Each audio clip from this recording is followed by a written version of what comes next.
in the law enforcement class. He's from Fort Worth, and I had the opportunity to meet in Charleston and Texas. When I listened to his story, I was very much inspired, and it left an indelible mark on me, especially what he had to say. So from time to time, I asked Charleston to come here as a guest speaker, especially with my introduction to law enforcement classes. And he comes, he shares his story, his knowledge, and his wisdom with you all. So I've asked him to come today, and he's ready to come, and he's here.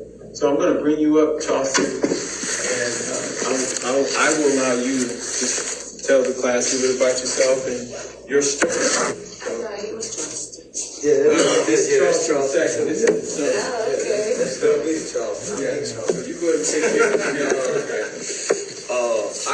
I still call him Agent Owen, because I know him when he was with the department, and he spontaneously wanted me to come back and repeat this supposedly exceptional presentation that I did at the last class. So I don't know if I can repeat it, but I tend to do a lot of public speaking. I've traveled around the country. I spoke at University of Arkansas, Prairie View A&M, different colleges, John Jay College in New York. Really? That's beautiful. I've gone to Washington, D.C. Several years and worked with probably at least 50 different U.S. congressional members on different juvenile laws in the country. One in particular, we got juvenile life without parole abolished in this country. Up until 2 years ago, the United States of America and Sudan was two of the only countries on planet Earth that will take a 12-year-old and sentence them to life without parole with no possibility of ever getting out. So basically, that's a death sentence, right? When you think about America is one of the most free nations, supposed to be free nations, but we incarcerate more people than anyone on the planet, particularly our children. When all of the data, all of the research, all of the medical science says that the human brain does not develop to or at around age 25. And that's just typical, normal, right? But if you factor in trauma, child abuse, mental health, substance abuse, if you factor in all that, then that human brain may not develop to 35, 40. And so then you start getting rappers like Jay-Z saying 40 is the new 30. Well, that's an undeveloped brain, a slow brain progress. So with that being said, my message, before I tell you about who and what I am and how I ended up here today, my message is no child is born bad. With all of that research and that data, based on my life experiences, based on my childhood friends, based on family, I've discovered that no child is born bad. Our psychologists and our sociologists say that environments play a part. And so I teach that children mimic what they see and repeat what they hear. At least I did. So I was born to a teenage mother. Mother had my brother at 15, had me at 17. Dad was in the Navy, don't know much about him. Probably can count on two hands how many times I've seen him in my lifetime. Grew up in a traditional single parent home. Just mom never been spanked by a man, never been disciplined by a man, never had a man put his arms around me and say, I love you, I'm proud of you. None of that. All I ever seen was mother. Mom landed a job at General Motors in the early 80s. So our life kind of went from rags to riches overnight, seems like. So we left the projects, moved up out of Stop 6 Fort Worth. By the time I was in the third grade, early 80s, it was unheard of for a kid to have his own phone line in a room in the early 80s. Well, I had my own phone line in the early 80s. We walked on marble floors. Our bathtub was trimmed in gold. Mom provided a very, very financially stable, good home life for us. but she worked all the time, right? So when I was getting out of school, my mother was going to work. So it was basically, hey mom, how you doing? Hey, I got dinner on the stove. Y'all leave your homework out. I'm gonna call at such and such time. I'll see y'all when I get out. And don't y'all do this, this, and that. So basically, my brother and I, we grew up with no parental supervision. Man, probably from the time I was in the 3rd grade up until I was 13, 14 years old, man. I was free to do whatever I wanted to do after school. My mama had to work. I ain't had no grandmother who my mom could call and say, hey, y'all come check on the kids.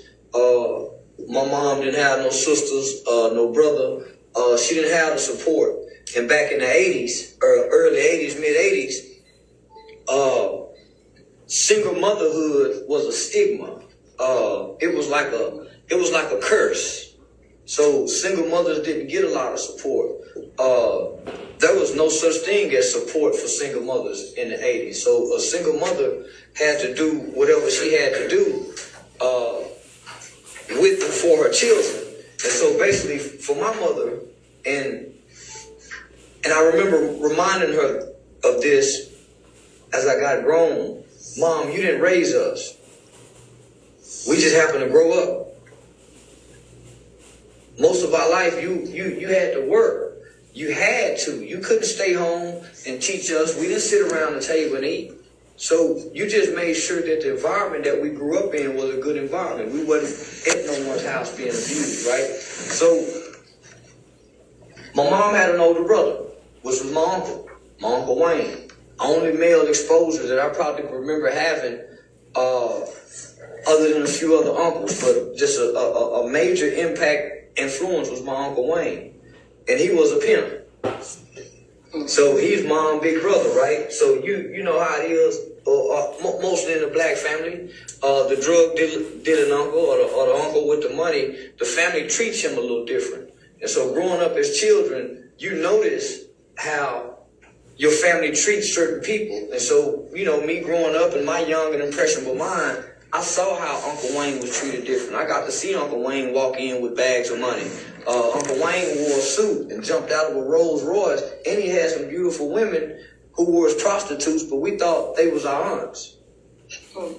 That's how it was sold to us and told to us. That's your ain't such and such. That's your ain't such and such. So we don't know who she really is. And so most of my life, I hung with Uncle Wayne. I was his favorite nephew. My name is Charleston, but everybody called me Blue. We were just talking about that. It was a movie that came out in 77, 76, 77, 78. Well, I was born in 77.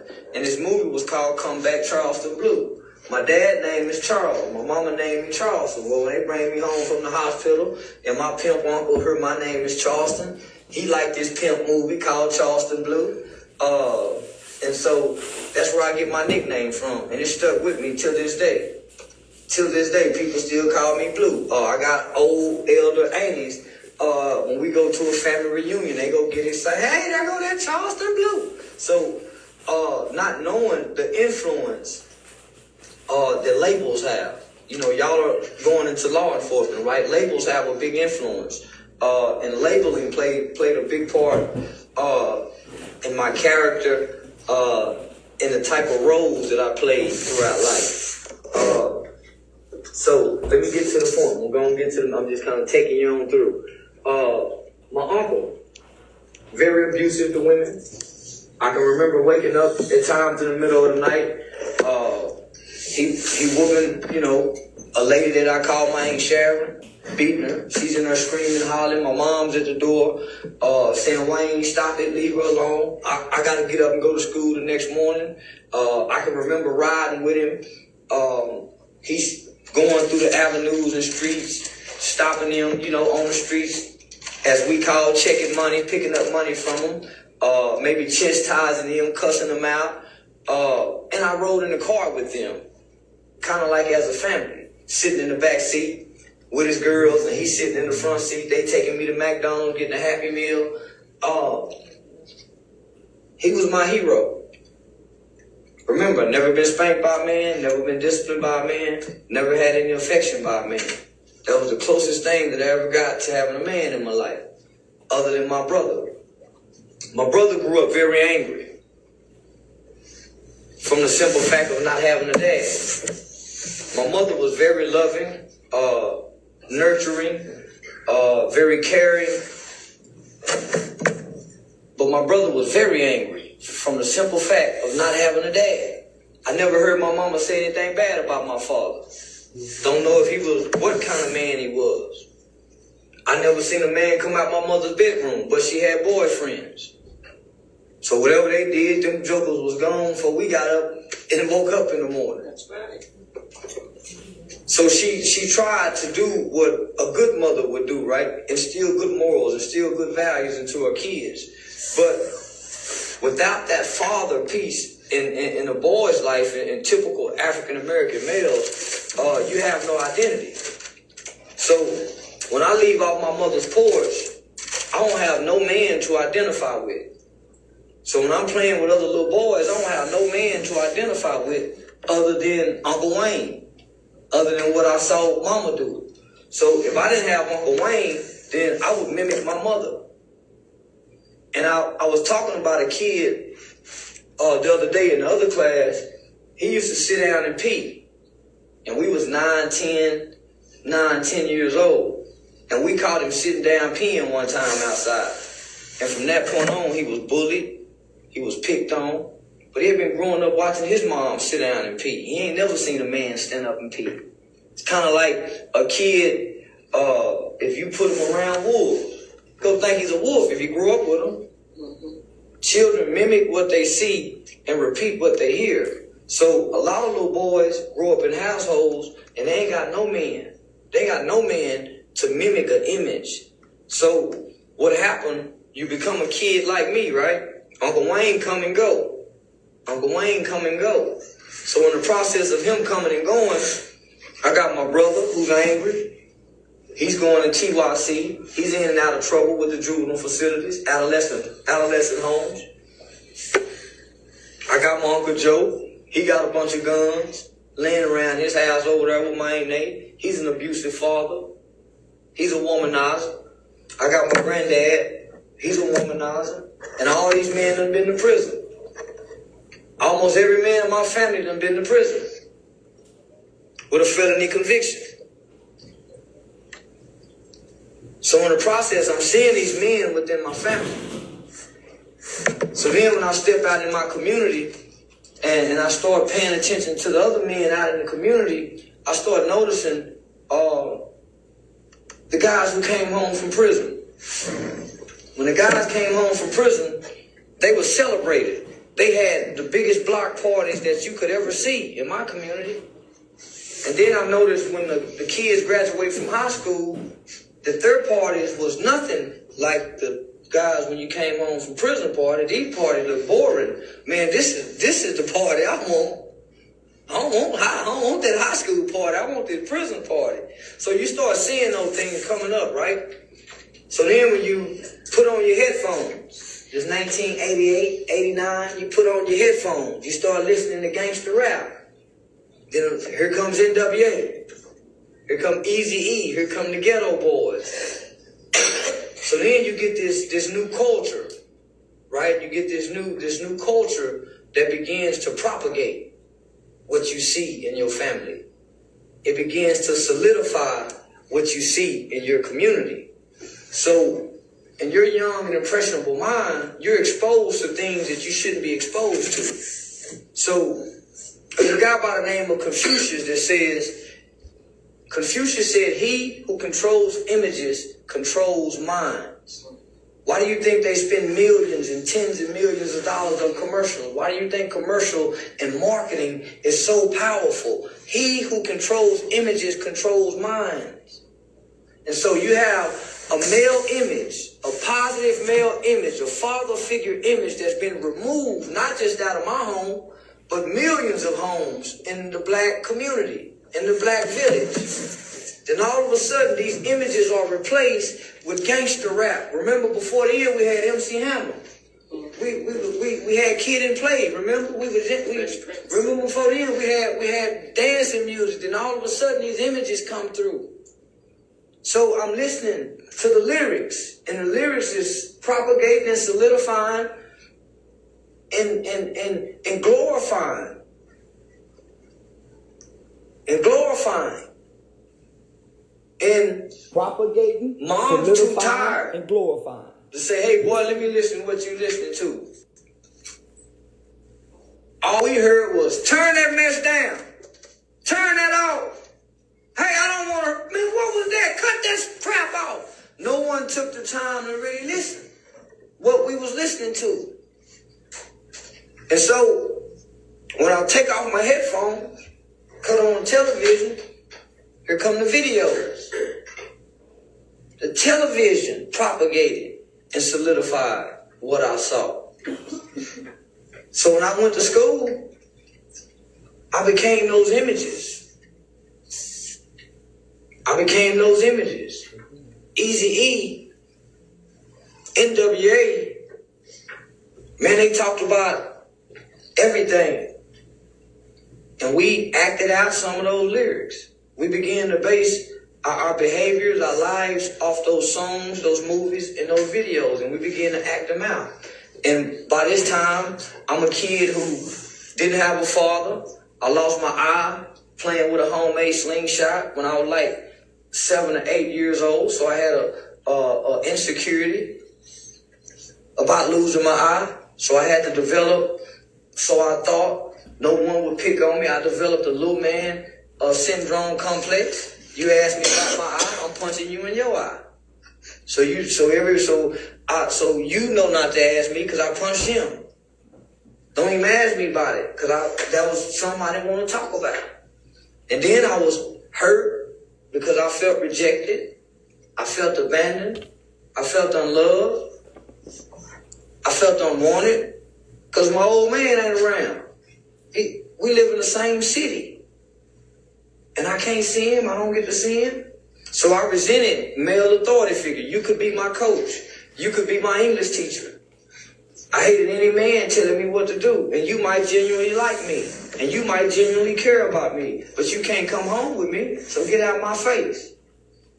I want you to come home and give me this discipline. So get out of my face if you can't come home with me. And so I wasn't used to no man telling me what to do. I resented it. But a woman could say, hey, boy, pull them pants up. Yes, ma'am. Because I was used to my mother getting on to me. And it was easy for me to accept discipline and correction coming from a woman than it is from a man. So after so long, mama, where my daddy at? Mama, can we go see my daddy? After so long, that hurt and that rejection, if it's not processed. Mom don't know what to say, and she ain't got the time because she tired. She frustrated.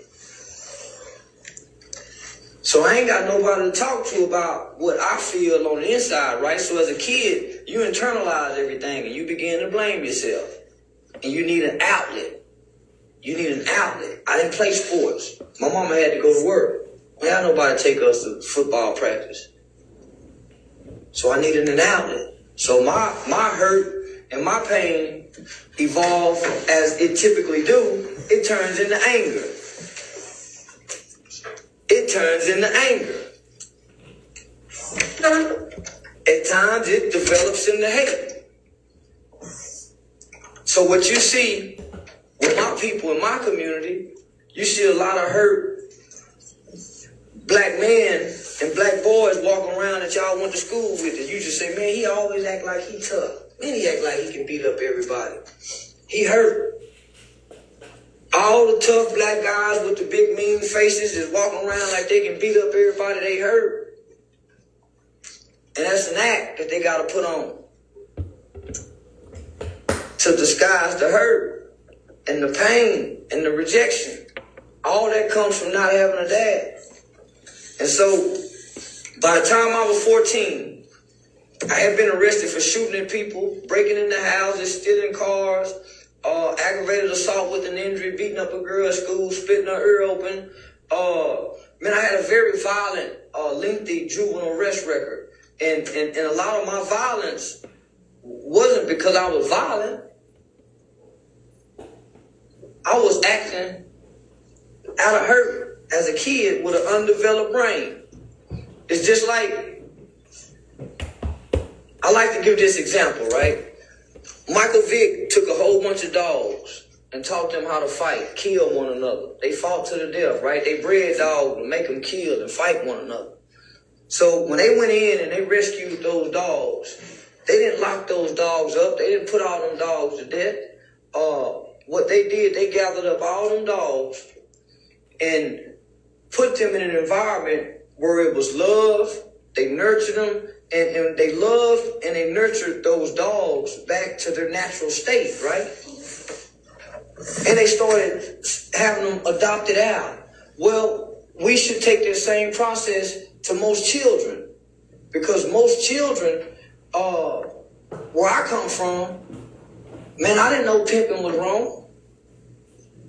I saw Uncle Wayne do it. And he said when I was a kid that, man, you ain't got no business messing with a woman if you ain't got nothing for her to do. And that stuck with me.